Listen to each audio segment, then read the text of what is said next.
prophecies of Muhammad sallallahu alayhi wa sallam show that he was indeed a prophet of Allah subhanahu wa ta'ala. Secondly, the hadith of the Prophet sallallahu alayhi wa sallam speaks of fitan. Fitan meaning trials, tribulations, calamities, one after the other. There will be confusion on earth. That is a prophecy of Muhammad sallallahu alayhi wa sallam. He says, بادروا بالأعمال فتنا كقطع الليل المظلم يصبح الرجل مؤمنا ويمسي كافرا ويمسي مؤمنا ويصبح كافرا. The Prophet sallallahu alayhi wa sallam says, you need to overtake with your deeds the evil, the trials, the tribulations, the calamities that shall happen. They will be darker than the darkness of the night, the dark corners of the night, which means nobody will see right from left, nobody will understand what's going on, nobody will realize things. The only way to succeed at that time is to overtake these fitan, these calamities, these difficult times, this hostile environment by doing good deeds, al-a'mal. With good deeds you will be able to overtake the fitan and the difficulties, the trials, tribulations of the age. Obviously, there is a hadith. The Prophet ﷺ says a person will be a mu'min, a believer in the morning, and he'll do something or say something or reject a verse of the Qur'an and so on. By the evening he will be a non-Muslim. And in the evening a person will be a mu'min, and by the morning they will be a non-mu'min, meaning a non-believer. May Allah subhanahu wa ta'ala not make us from amongst those.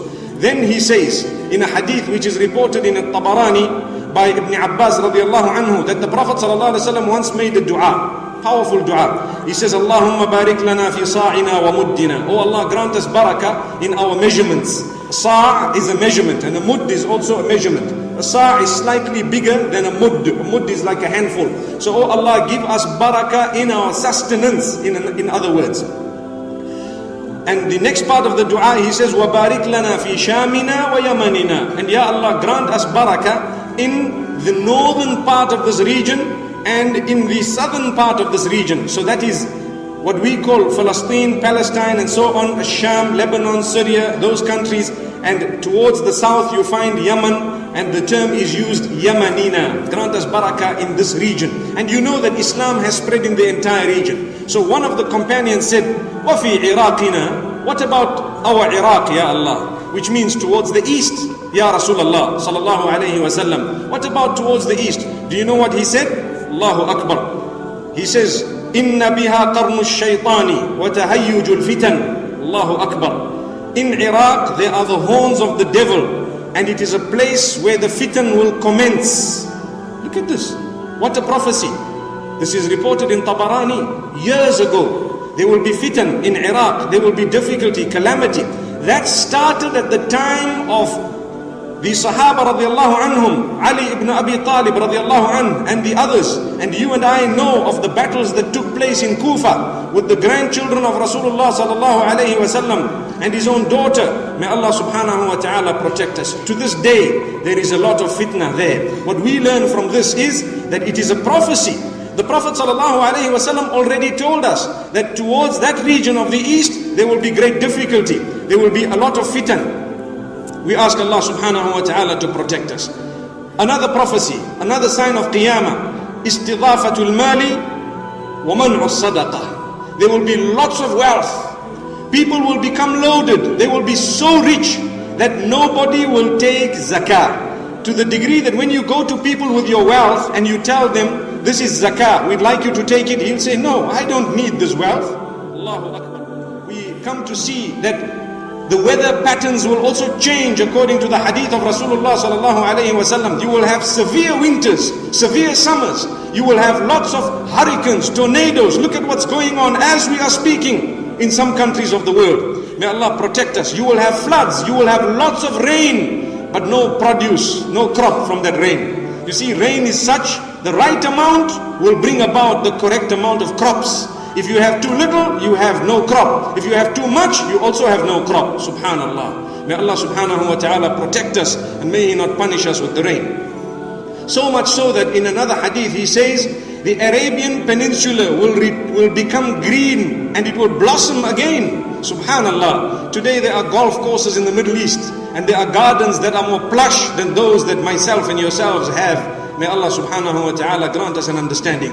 These are prophecies of Muhammad sallallahu alaihi wasallam. When he went to Tabuk, he told It was Mu'adh ibn Jabal, if I'm not mistaken, radiallahu anhu, that, oh Mu'adh, if you are given age and you live long, you will see this entire place turning green where the well was.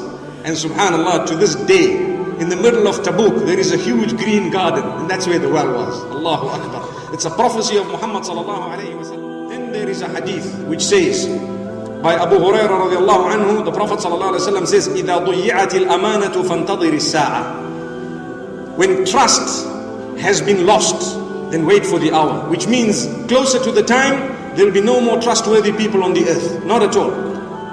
So, you look at people, they cheat you in business, they deceive you. You look at people, they rob you, they steal from you. You look at people, they appear so honest, yet they are not. They don't pay back their loans, enmity and so on, because of dishonesty. So this is also a sign of Qiyamah to say, people will lead countries, and you ask them a question, they won't even know. Allahu Akbar. You see, today, if you take a look at the globe, the democracy of the world steers an ignorant person into the position of power because he is popular. Yet he doesn't know where Iraq is. Wallahi, I'm telling you. He doesn't know where Iraq is. And he leads the most powerful nation on the globe according to the masses. Allahu Akbar. Then there is another narration. The Prophet ﷺ says, يُوشِكُ أَن تَدَاعَ عَلَيْكُمُ الْأُمَمِ كَمَا تَدَاعَ الْأَكَلَةُ عَلَى قَصْعَتِهَا. Very soon, all the nations will encircle you and they will come to attack you together, just like a pack of wolves come around a chunk of meat and they start ripping and tearing from it. So the nations will come and try and rip the Muslimin. We're witnessing it today. If you're a Muslim, by name also, you won't be allowed entry into some countries just because you have a name and an identity. That's it. What is your crime? Nothing. We probably have benefited humanity much more than the whole city put together. But they will say, no, you're not allowed. Why? Because you're a Muslim. Then there is another sign of the hour. We mentioned how adultery will increase, but shamelessness will also increase. People will be committing adultery on the streets. So much so that the hadith says the best man at the time will be the one who has the guts to say, listen, please can you go and commit this, whatever you're doing, behind the wall at least, not on the road. So he's not saying don't do it. He's telling them where to do it, because he's a little bit shameful. That's all. This is a sign of the hour, and this hadith, the Prophet ﷺ specifically mentions exactly, لَوْ وَارَيْتَهَا وَرَاءَ الْحَائِطِ. Why don't you go back behind the wall to do it instead of here in public? May Allah protect us. Wallahi, people are becoming shameless. Very, very shameless.